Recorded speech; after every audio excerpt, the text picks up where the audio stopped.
ladies and gentlemen. Welcome to the stage, Jimmy. Oh, yeah!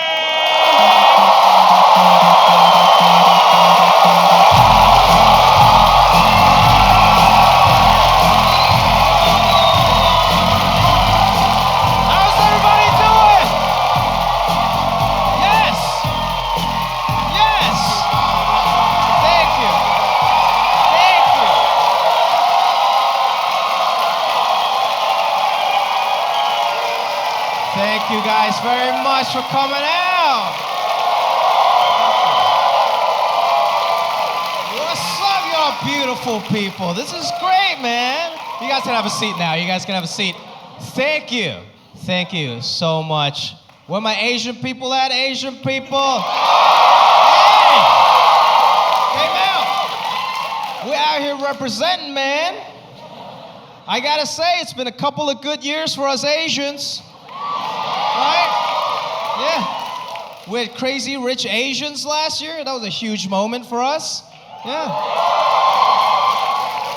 Jeremy Lin won a championship for doing nothing. He's the first Asian kid to receive a participation trophy. We gotta be proud of him. Finally. It's great. Great couple of years, man. But this is recent history. I don't know if you guys remember this. Just 3 years ago, there was a movie called The Great Wall, starring Matt Damon. It was a real movie. It was Matt Damon in ancient China fighting dragons and shit, and everybody spoke English. It's like, what the fuck is this? But you gotta understand, I'm not mad at Matt Damon, okay? He's an actor. That's what he does for a living. That's how he gets a check. I get it. I get it. If somebody would have offered me a lead role in a movie called Mount Rushmore, I would play the shit out of George Washington, you know what I mean?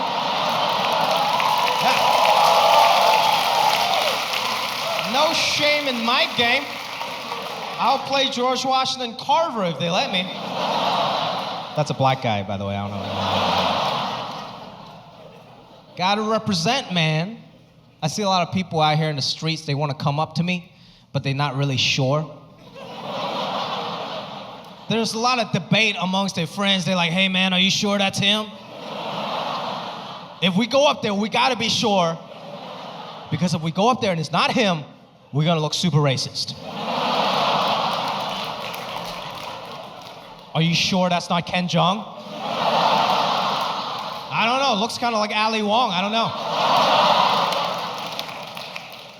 And they come up to me, it's always like the first thing they say, like, hey man, aren't you that dude Jing Yang from that show Silicon Valley? And I was like, thanks.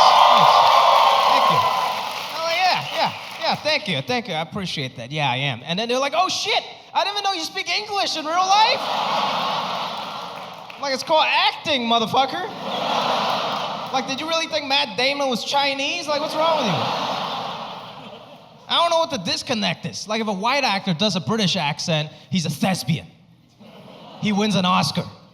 If I do a Chinese accent, I'm automatically from the old country. Representation matters, man. A lot of Asian people come up to me, very proud, very nice. They're like, Jimmy, thank you for representing the Asians, man. I'm like, hey, you're welcome. But you do understand it's not really a choice, right? Like, when you wake up Asian, you can only represent Asians. I couldn't just wake up one day and be like, fuck it, I'm representing Nigerians today. I'm very proud to represent Asians, but at the same time, there's so much pressure. Like, nobody ever went up to Matt Damon and be like, hey, Matt, thanks for representing the whites. Sounds weird. That's like a different conversation for some reason, you know? If somebody came up to me and be like, hey, Jimmy, I'm representing for the whites, I would leave that town immediately and never come back.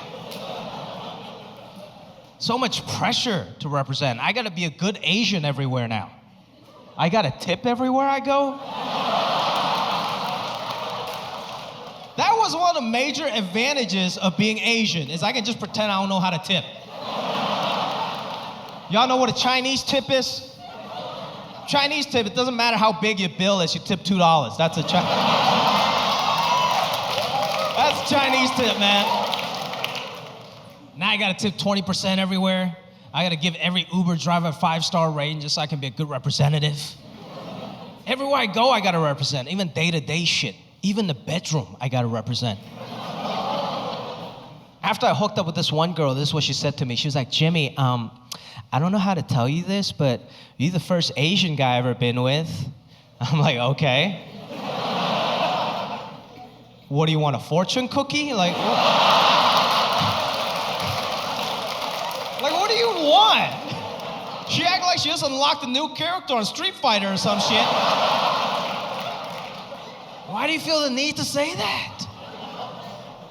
This one girl said this shit that was so disrespectful. This is what she said to me after we hooked up. She was like, Jimmy, I'm just glad the stereotype's not true.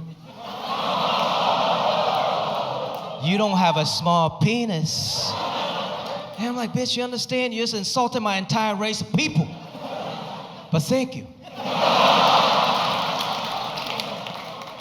First of all, thank you for thinking that I did have a small penis and we still had sex. You're the real MVP. You get 2 fortune cookies tonight, miss. Thank you. But that's a fucked up stereotype, right? That's not even true. That's a fucked up stereotype. Everybody should have average dick until proven guilty. I don't care how tall you are, what ethnicity you are, how big your hands are. Everybody should start at average dick, 8 inches. And we go from there. There's so much pressure, man. Now I feel like every time I have sex, there's a billion Chinese people on my back just judging me. I gotta make sure I perform and represent, you know? I gotta give him an extra pump for my uncle in Shanghai, an extra pump for my nephew in Hong Kong and shit. It's like, oh my God. That's why you see old Asian people, they be walking like this, just like. It's so much pressure.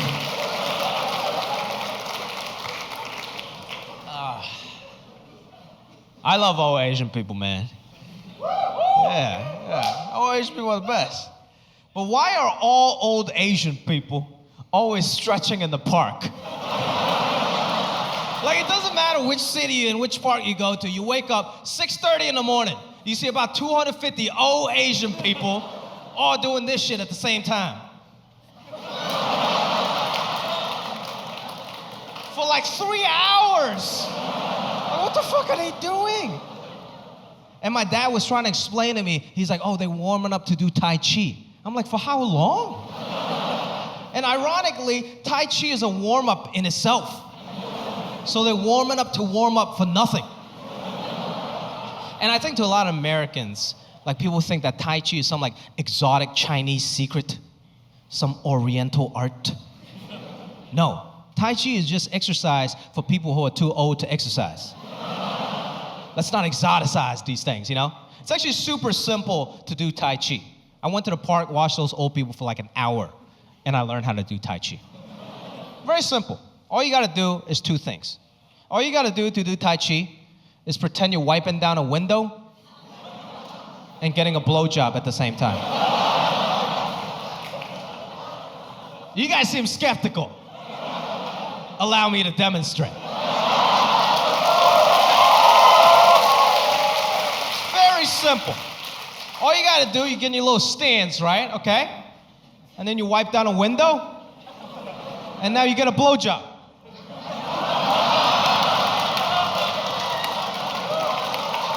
And then you lift her head up because you're a gentleman, you know?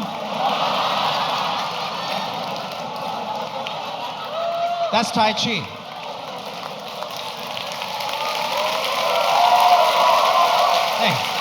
Thank you.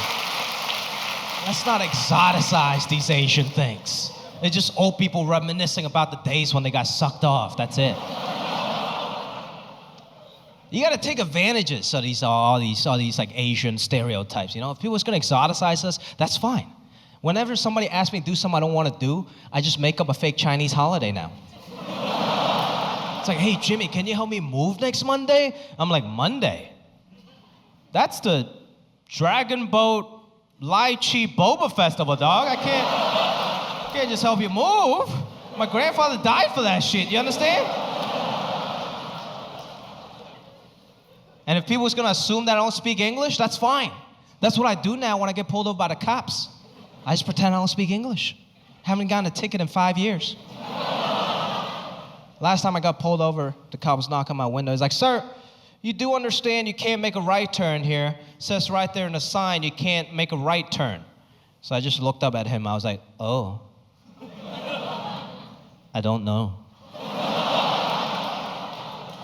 I'm sorry, but the English is not very good, so I cannot read the sign. And he was really confused. He just looked back down at me. He was like, sir, the sign is not in English. It's a diagram, so I don't understand how that's a language barrier. So I just looked up at him. I was like, oh, I don't know. But do you know today is the Dragon Ball Lai Chi Po? Gotta use it to your advantage, people. Very happy to be here, man. Thank you. Oh, you guys don't have to. Thank you. Thank you for all your support. It's been great. It's been really great. Like, I'm like quasi-famous now. Nothing's really changed. I might get a free appetizer at select PF Chang's. That's about it. Nothing's really changed. I was still using Tinder up until like a year ago. This is a true story. But now I realize I got a whole new set of issues on Tinder. Like now when I do match with a girl, she doesn't believe that it's me. Like, that's not you. You're not that guy from this thing and that thing. I'm like, who the fuck is using me as a fake profile? You gotta dig real deep to use me, man. I feel like there's so many better choices out there. One time my agent told me that I had a good look. And I'm like, thanks, dude, I appreciate that. But then it took me years to realize that having a good look is totally different than being good looking. I still don't know what the fuck it means.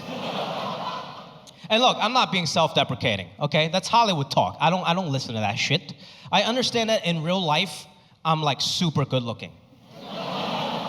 If you're into anime. You gotta get in where you fit in, people. One time I went over to the girl's house. She has this like Naruto anime poster in her bedroom. I knew I was fucking that night.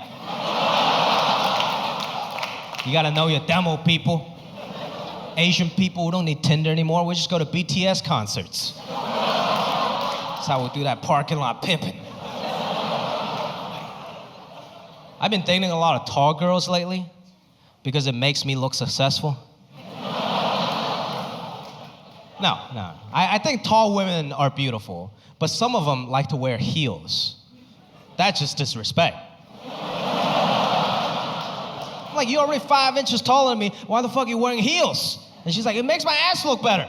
I'm like, your ass is at my eye level right now. Neither of us look good, okay? I look like a child, and you look like a child molester.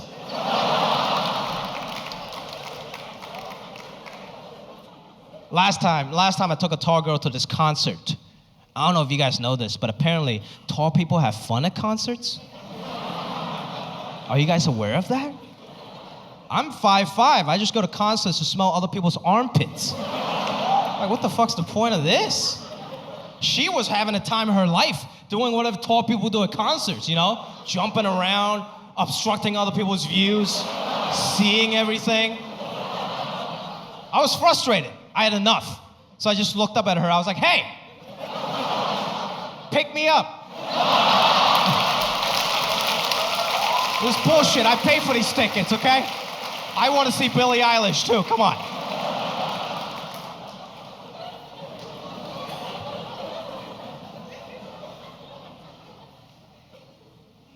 I know I'm becoming an adult finally, because now my favorite TV show is Fixer Upper on HGTV.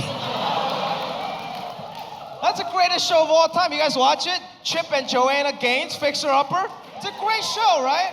It's a great show. Like, it's really a beautiful relationship. Joanna does all the interior decorating, and she brings in all the furniture, makes the house look amazing, and Chip just hires Mexicans to do everything for him. It's the most symbiotic American relationship ever. And it's a really nice show. It's a feel-good show, right? It's an aspiring show. You watch the show and you're like, man, one day, maybe my house could look that nice if I moved to Waco, Texas. If I just give up on my life and move to Waco, Texas, maybe I can have a new open concept kitchen. I don't know about you guys, shit is expensive where I live in LA. And I watch the show and I just get frustrated. Because you get like these like entry-level job having people in Texas. And they're like, Joanna, we're looking for a 6-bedroom house on 3 acres of land. And our budget's $50,000. Bitch, I can't even buy a crack house in Compton for 50. HGTV is just basically MTV Cribs for adults. Because when you're 15, you're crazy at dreams, you know? You watch MTV Cribs and you're like, oh man, one day I hope I can have a Lamborghini. One day I hope I can have a fridge with only Gatorades. And now you're like 35, your dreams just get a little more realistic. You're watching HGTV and you're just like, oh man, one day I wish I could just fix this roof.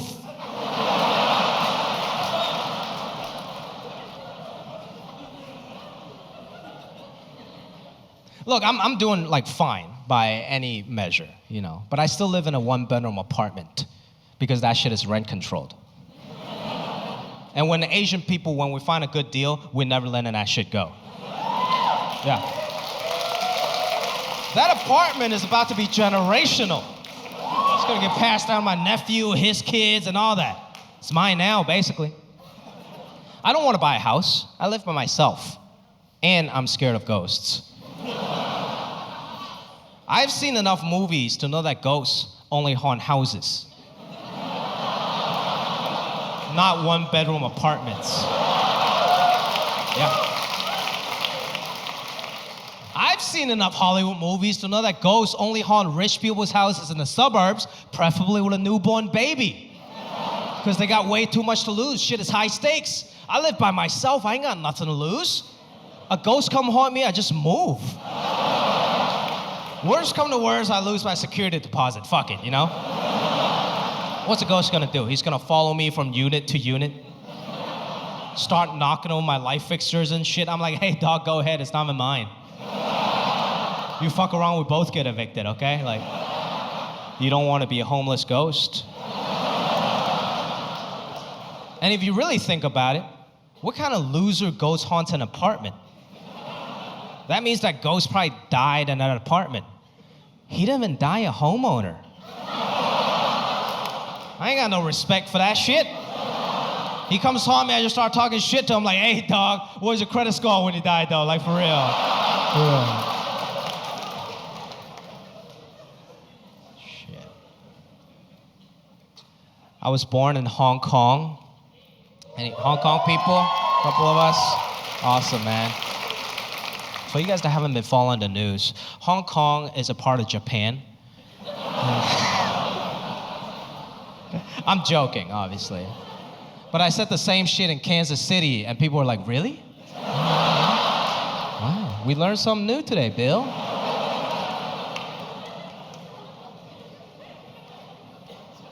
I did a show in Kansas City. I don't know why either. People are very nice in Kansas City. I'm not gonna say like they're racist or anything like that, but they're just like curious. Like they're watching me like they're watching an episode of National Geographic. And a pack of giraffe just ran by. And they're like, oh, never seen one of those in real life. Looks majestic. This one kid in Kansas City came up to me after the show. Very nice kid. This is what he said. He was like, Jimmy, thought you were really funny, man. I don't mean to offend you. That's when you know you're about to get offended. It's like, I don't mean to offend you, but when I first saw your poster, I thought you were gonna play the violin. I was like, I do, motherfucker, just not right now. Shit. I keep it a secret. See, I gotta say, I got some of the nicest crowds in the business. I rarely ever get heckled. And one time I was talking about how I used to play the violin. Old Chinese lady sitting in the front just stood up and screamed out, "First chair or second chair?"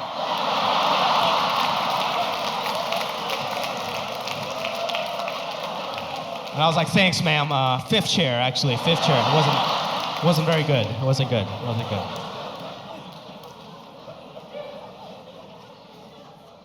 I grew up very stereotypically in Hong Kong. Like my real name is not even Jimmy. That's my English name. My real name is Man Xing. In Cantonese, Man Sing. It stands for 10,000 success. Yeah. I had very ambitious parents. And now I'm telling dick jokes and doing Tai Chi on stage, so. Jimmy was just kind of like an arbitrary English name that just sounded easy. And my dad, he named himself Richard. I was like, "Dad, why'd you name yourself Richard?" He was like, "Because I want to be rich." It makes so much sense. And then they named my older brother Roger after the James Bond actor Roger Moore.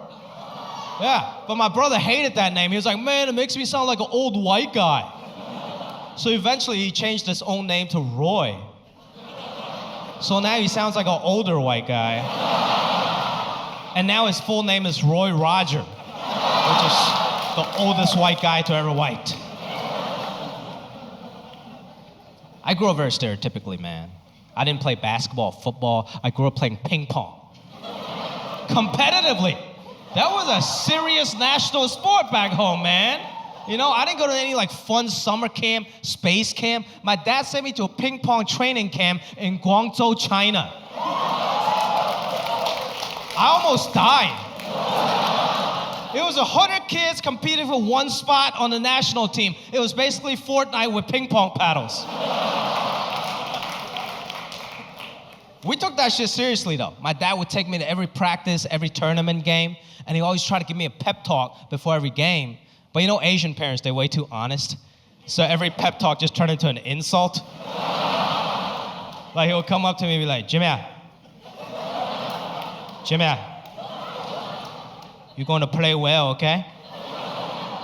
Even though you're slow, even though you're weak, and you suck.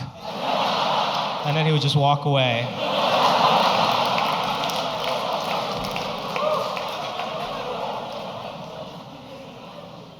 I was very good at math. That's a big Asian stereotype.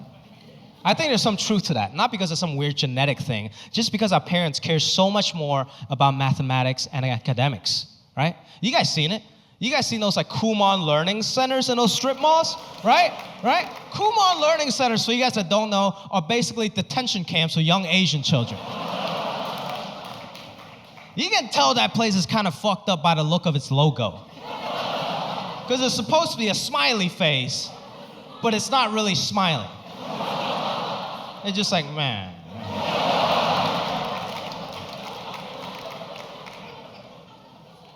My parents were way too cheap to send me to Kumon. They got a different strategy.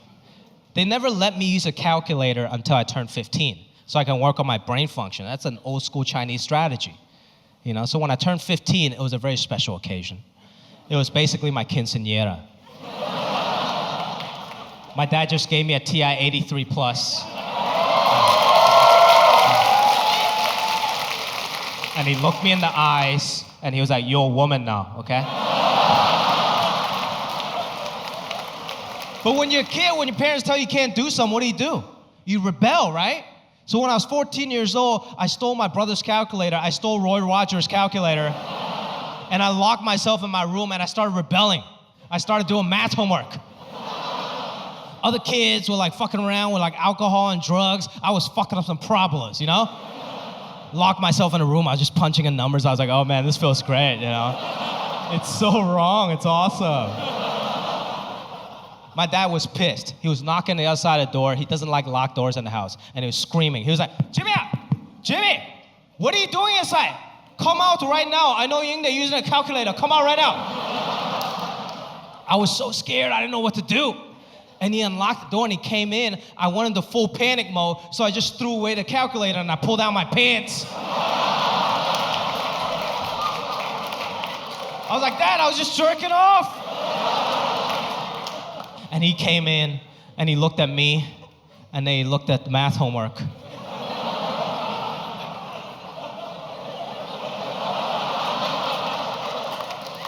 And he was like, good, very good, very good, very good. You must have really like math, that's good. That's good. Keep it up. Because there's nothing that will make your Asian father more proud than to see his son jerk off to his math homework.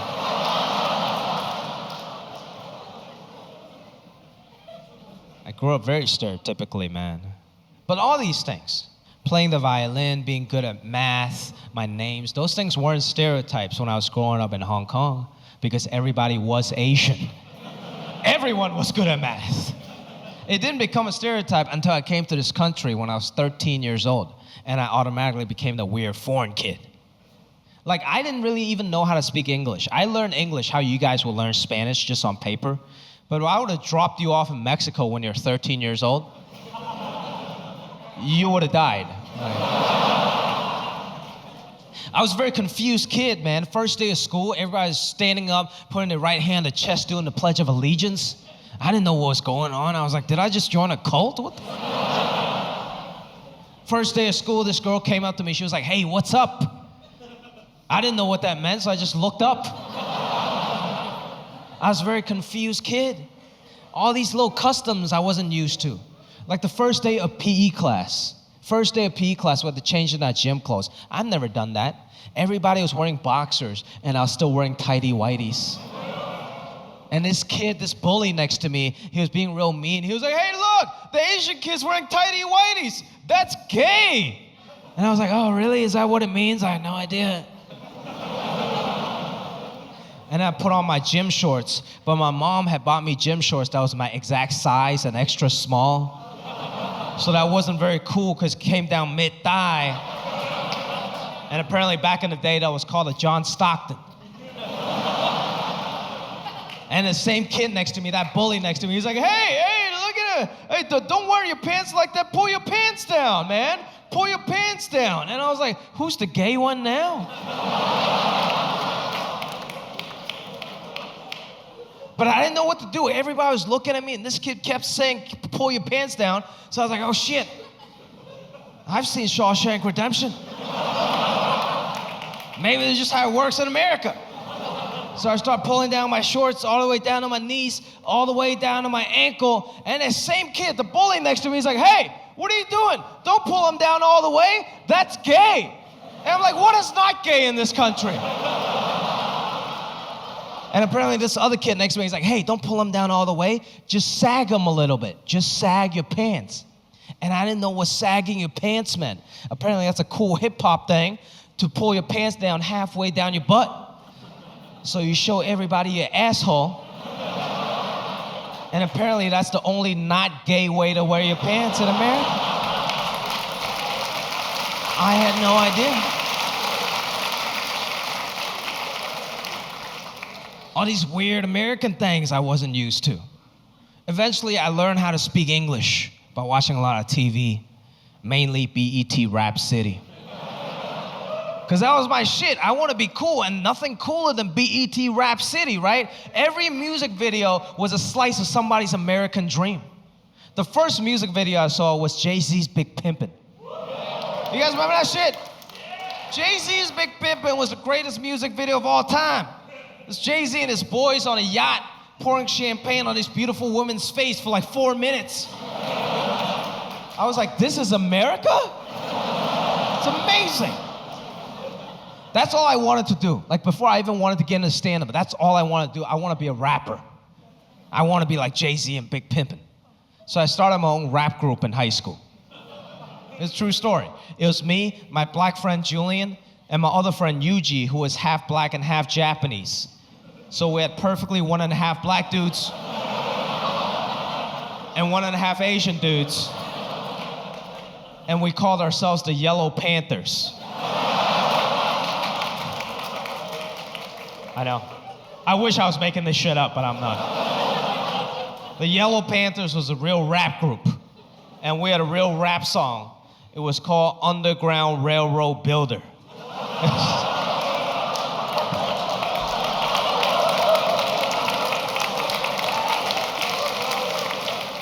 I was confused.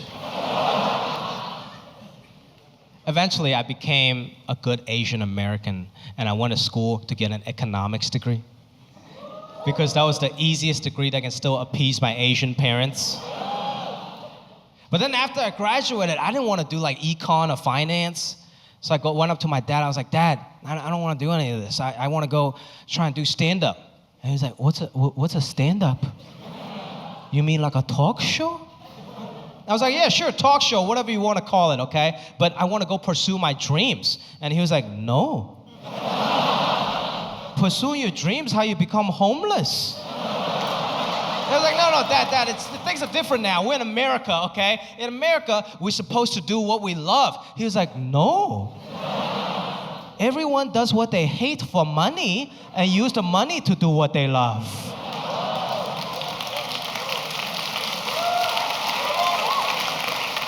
That's that old school Chinese mentality, right?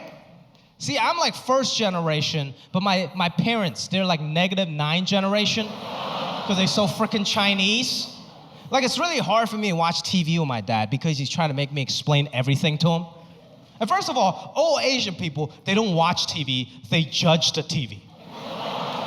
This is like, I'm just sitting next to my dad on the couch, and he's wearing his like old Asian man costume, which is just a wife beater and tidy whities. He's just sitting there, arms folded, judging the TV like.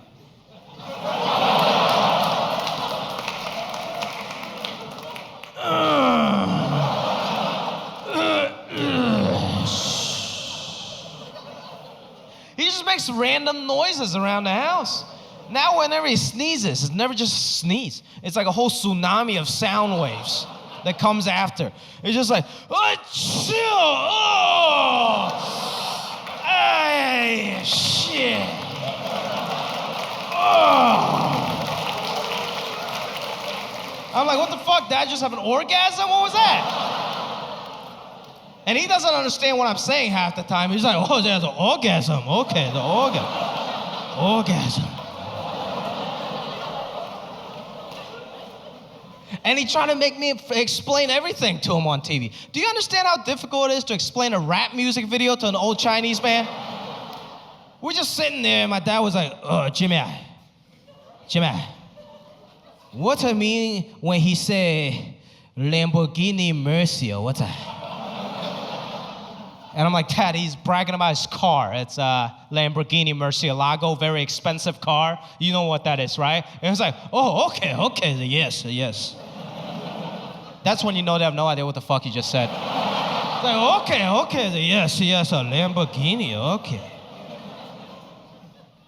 Jimmy, what does he mean when he say, your chick, she's so thirsty, or what's that?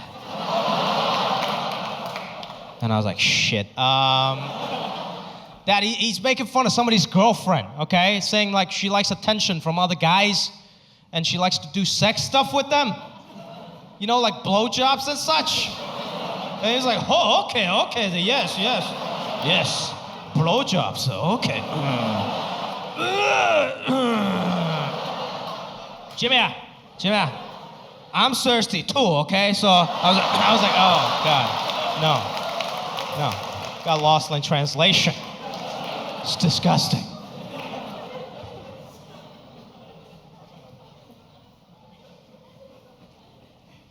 I don't know if you guys know this, but I came from an acting family. But it's not really like Angelina Jolie and Jon Voight. I guess I'll be Angelina Jolie in that equation. My dad is also an actor, but he started acting after I did. Because he was like, it's so easy, you can do it, I can. I'm like, Dad, fine. If you think my life's so easy, why don't you go to some open call auditions and you understand how hard it is, how much rejection I face every day at my job. He was like, okay. And he went to all these auditions and he started booking everything. It's a true story. He got on this show in China, in mainland China, called Little Daddy, Xiao Baba. 500 million people watched that show. It's like the Big Bang Theory of China, and Richard blew up. And he was like, this isn't easy, I don't know.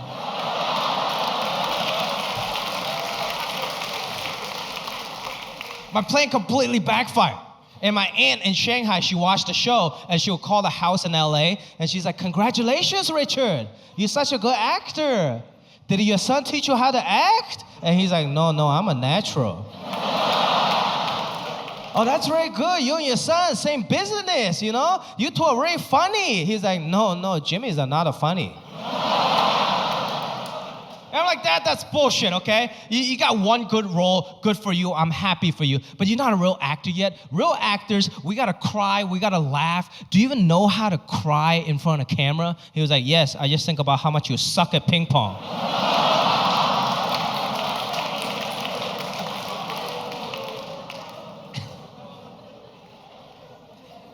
Needless to say, I grew up with low self-esteem.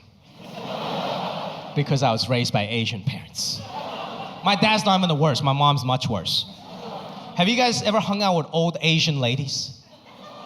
Old Asian ladies will tell you exactly what the fuck is wrong with your face. As if they're trying to do you a favor. I go to my mom's house, the first thing she says, she's like, Jimmy, oh yo.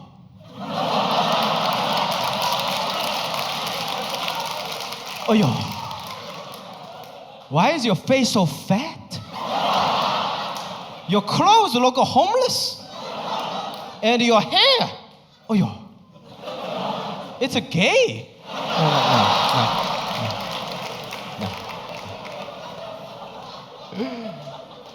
Sometimes it's like embarrassing for me to hang out with my mom, you know? Because Asian people, we just got a different custom, you know? Like my mom, when she goes shopping, she doesn't buy shit she needs. She just buys shit because it's a good deal. One time I brought a full price shirt home, $20. And she was like, was it full price?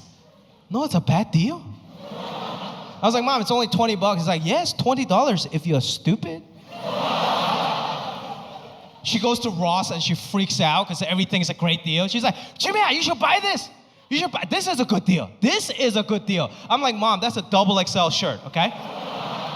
And it says obey on it. I'm not gonna fucking wear that. And she's like, it's okay, 50% off. Someday it'll fit, okay?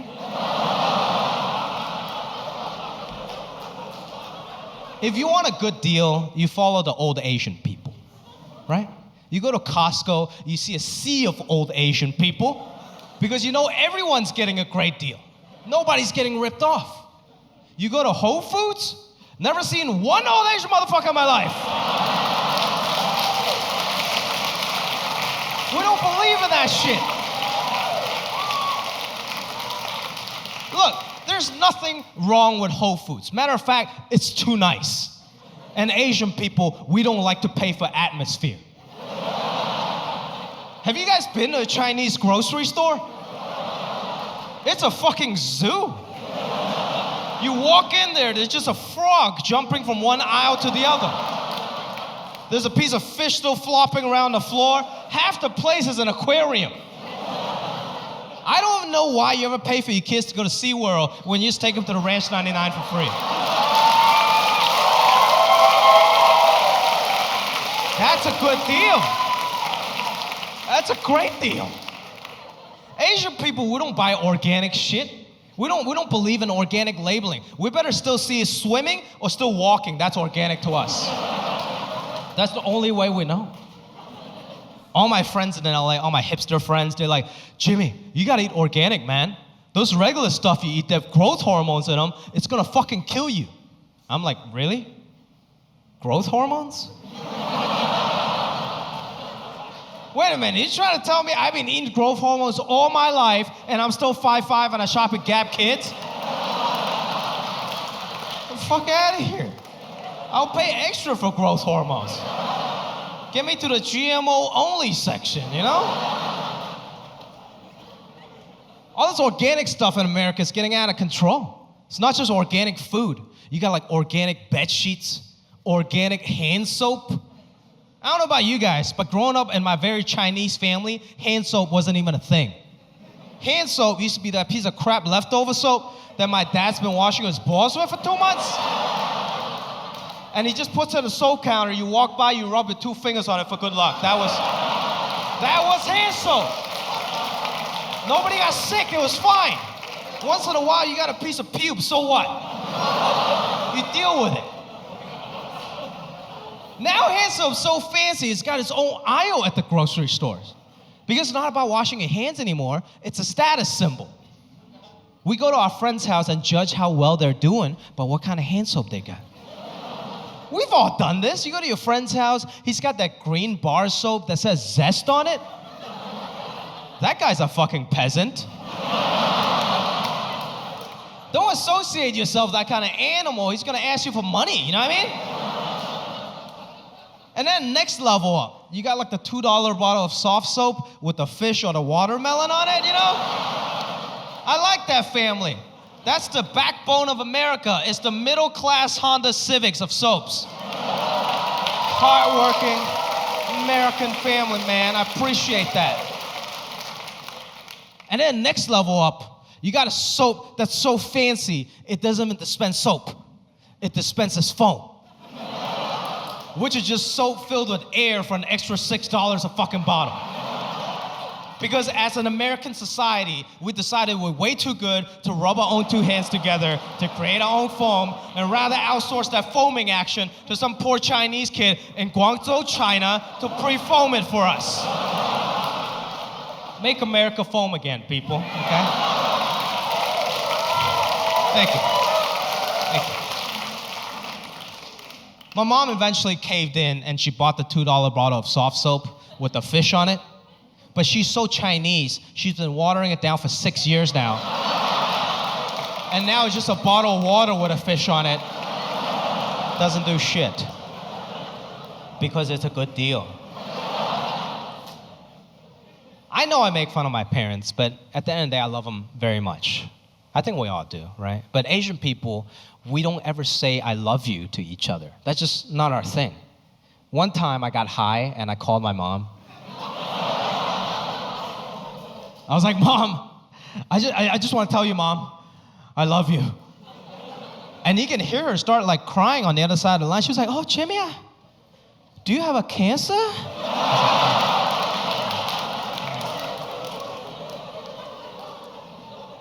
We just got different ways of showing love. Like when I see my grandmother, I don't give her a hug, I just give her a solid handshake. We're not about that hugging, and Asian grandmas, they're the best. You give her a handshake, she's like a vending machine. You give her a handshake, out comes a red envelope. And you gotta pretend you don't want that shit. You're like, no, please. Okay, thank you.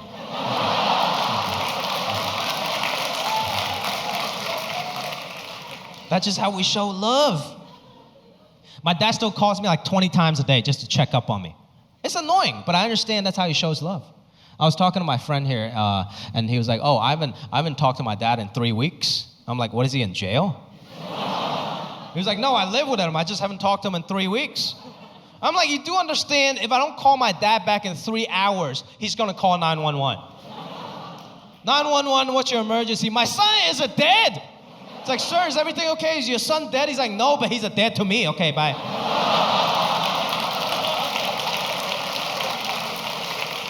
That's just how we show love. My parents, they've been married for 38 years. Yeah, 38 years. It's beautiful, man. It's beautiful. 38 years.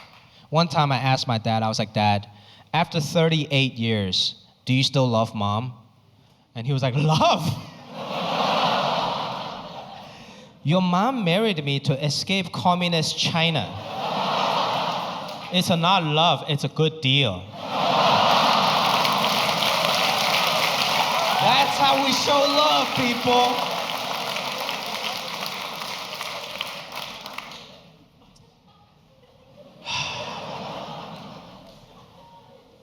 I've been in this country for almost 20 years now. I think I feel every bit American. But I think other people still don't see that. As an Asian American, a lot of times people see you as Asian before they ever see you as American. Even still till today, whenever I tell people I'm from Hong Kong, this is always the first thing they say. They're like, oh yeah, you from Hong Kong? Yeah, dude, from Hong Kong, yeah. Ni hao. I was like, do you think that's impressive or something? I don't understand the mindset behind that. You coming up to me to say ni hao, it's like me coming up to you guys after the show. I'm like, oh, you guys from here? Yeah, y'all from here? Hi. It's not impressive. It's annoying. It's stupid. I don't even like going to Chinese restaurants with some of my friends anymore, because this is what they do to me every time. They're like, Jimmy, you speak Chinese? You speak Chinese? Yeah. Order in Chinese, bro. They're gonna hook it up. Order in Chinese? Bro, order in Chinese, bro. I'm like, bro, we're at Panda Express.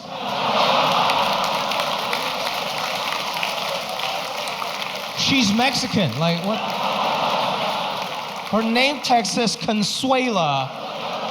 That's not Mandarin or Cantonese. Nothing has really changed, you know? Like about 10 years ago, I went on a college trip to Tijuana, Mexico, because that's just what a good American college student would do. And the thing is, walking into Mexico from the US, they don't check anything. There's just a big revolving door. You walk right in. They don't even check your ID. It's easier to get into Mexico than a Costco. You just walk in. And that's it. But coming back was a totally different story. Coming back from Mexico to the US, there's no more revolving doors. Now it's a concrete windowless tunnel with guards with M16 machine guns. And I was super nervous being an immigrant and all. And my college buddy Ian next to me, he was like, Jimmy, don't worry, man. Just tell them you're American. They let you right through. I'm like, easy for you to say, Ian. Ian walks up, he gets through, no problem. I walk up, the first thing they ask me, they're like, sir, are you an American citizen? I was like, yes. But I forgot one very minor detail, that I wasn't. I was still an immigrant on a green card, and I wasn't a full-on citizen yet. Next thing you know, I was detained in this 10 by 10 box, and they started interrogating me. They're like, sir, why did you lie about your American citizenship? I was like, I'm so sorry. I'm drunk, and I really wasn't trying to lie. My friend in front of me told me to tell you I was American, so that's just what I did. It was a knee-jerk reaction. He was like, well, was he American? I was like, well, his name is Ian, so probably. And then the officer was like, sir, you do understand this is a very serious offense. We could deport you for this. I was like, deport me? I didn't even know that was an option. What was I gonna do back in Hong Kong? Restart my ping pong career? That ship has sailed, man. So I was like, sir, please don't deport me. I'm just a drunk, stupid college student. I'm every bit American. I can recite you every single Jay-Z lyric if you want me to. I'm in 3 fantasy football leagues. If that's not American, I don't know what is. And I got very lucky. This is what he said. He was like, look, kid, you got lucky. We're not gonna deport you today, okay? But just don't ever do that again, or we send you back to where you came from. And this motherfucker was Asian. I was like, where I came from? We came from the same place, dog. I think I saw you at my uncle's wedding 2 years ago. Why are you gonna throw me under the bus? That guy definitely watched The Great Wall many times. But that was a very sobering experience. I'd been in the country for 10 years at that point, but I still wasn't American. Nothing has changed. I finally got my citizenship 3 years ago. And it's, you don't have to clap. My point is, nothing has changed. Still Asian. Just because I got a new passport, nobody in any part of the world is gonna come up to me and be like, hey, look, there's an American. Holy shit, look at him. He looks just like Rocky Balboa. Oh my God. No. The first day I got my passport, I was feeling real patriotic. So I went to my local Hooters. Yeah. I was drinking a Coors Light. I was watching a World Cup. It was USA versus Mexico. And I was like, man, I'm cheering for Team USA. I'm American, finally. And this old Mexican dude came up to me. He couldn't really speak English. And this is what he said. He was like, amigo, Mexico, Korea. Tomorrow, huh? I'm like, what the fuck are you talking about? What are you trying to start World War III or something? I'm not even Korean. He managed to insult me with the only 3 English words he knew. So I really felt the need to explain myself. I was like, sir, I'm not Korean, I'm Chinese. And he looked back to his friends, he was like, oh, pinche chanito, huh? And I'm like, sir, you do know that I can understand what that means, okay? I have Mexican friends back home just like you. He was like, no, I'm not Mexican, I'm El Salvador. And I'm like, oh, great, now I'm the fucking racist.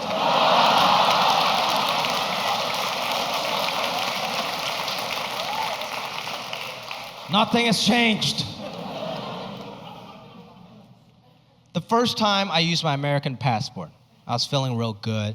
I was going to Winnipeg, Canada to do some shows. Have you guys ever been to Winnipeg? Oh, you? Really? Are you guys from Winnipeg? No, just general Canadian pride. I appreciate that. I don't think anybody in their right mind would go to Winnipeg. Not that there's nothing wrong with that city. It's way too cold and just not that fun. I had to go there for some work, so whatever. But I felt good. I walked through the border. I was holding my blue passport, and I slammed it down in front of Canadian Border Patrol. I'm like, I'm American, sir.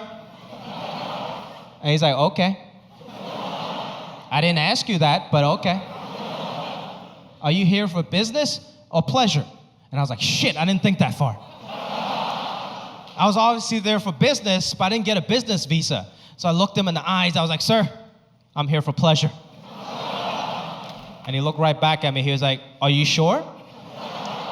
Because nobody comes to Winnipeg for pleasure. The next thing you know, I was detained in this 10 by 10 box. Nothing has changed.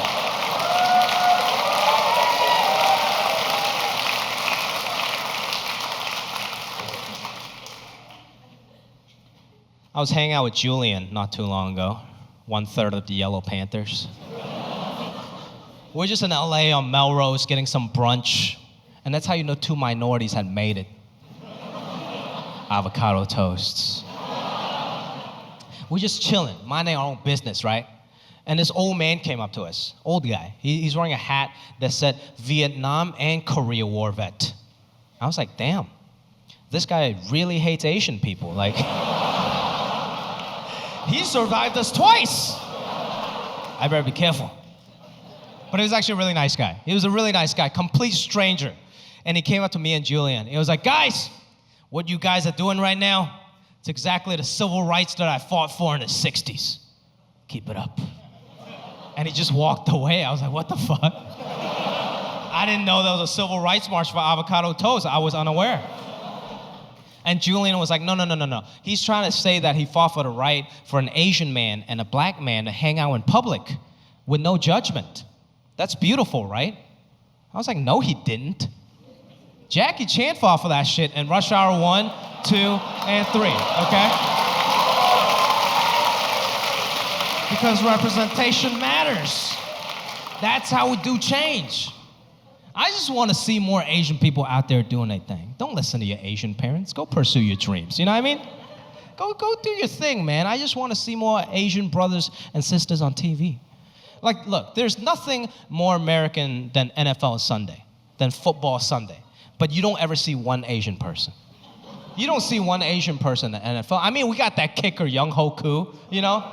But he gets cut every 2 weeks, so that doesn't... I can't go buy a new Young Ho Koo jersey every 2 weeks, you know what I mean? But what frustrates me, it's even in the commercials, even all the football commercials, you never see one Asian person, right? Like all these great beer commercials, you got everyone. You got like even like dumb commercials with like a white guy climbing a rocky mountain for Coors Light. It's not even a good commercial. They don't sell you how good the beer is. They sell you how cold it is. It's like brew cold, package cold, ship cold.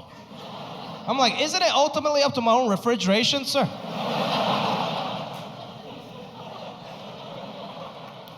Latinos got great representation. The Dos Equis most interesting man in the world. That lasted like 15 years, one of the greatest commercials of all time. So I wrote my own version of it. It's called The Most Asian Man in the World. You got an Asian actor on screen, an announcer in the back, and the music starts playing.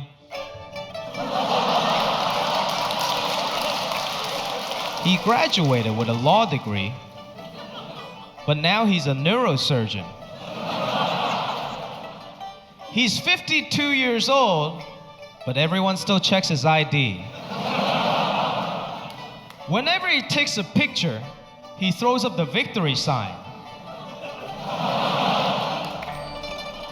You guys ever realize the closer the victory sign is to your face, the more Asian you look? Like, this is normal. This is some mainland China WeChat shit, you know what I mean? That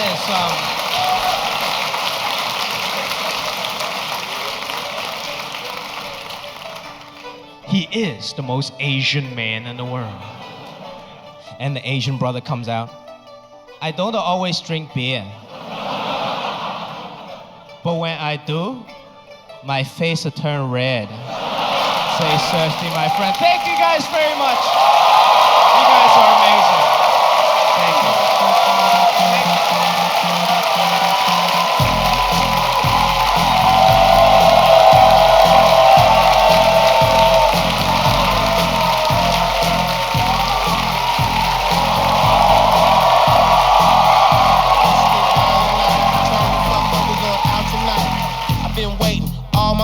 Every time I go out, I think I found my wife.